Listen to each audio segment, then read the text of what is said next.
Is fibromyalgia a real diagnosis? Well, it is, but it's not what you think. Let me explain. If you've been diagnosed with FM, this is typically what you go through, is you have pain, you have brain fog, you're not feeling well, you just don't feel well, you're tired as all can be. And you go from doctor to doctor to doctor, right? Each doctor runs through different tests. They don't find really anything. They go to another doctor. They don't really find anything. They run some different tests. And so you go through this merry-go-round, and at the end of the day, they don't know what's wrong. Then they say, here you go. You must have fibromyalgia. When I say it's a real thing, what I mean is, yes, your symptoms are real.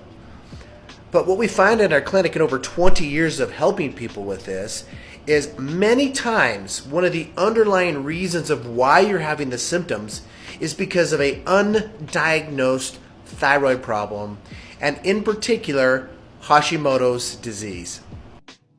Because if you look at the symptoms of fibromyalgia and you look at the symptoms of thyroid conditions, they literally overlap each other. And what happens typically when your doctors are running all these tests, they're not pulling enough tests on your thyroid to really find out if you have a thyroid problem at all. They're just looking to see if you have thyroid hormone. So what do we do that helps our fibromyalgia patients? Well, it's like any other chronic condition we deal with, whether it's thyroid, fibromyalgia, peripheral neuropathy, chronic fatigue. It doesn't matter what the label of the diagnosis is. You need to find out what the triggers are that's triggering your body to feel like it is. Most of the time, you have many different triggers. It could be toxicities, it could be mold, it could be a gut dysfunction, it could be leaky gut, small intestinal bacterial overgrowth, H. pylori, it could be a DNA defect, it could be a multiple of things that could be triggering these conditions, but you've got to get to the root cause of these. And I'll tell you what, you're not going to be able to prescribe your way into health.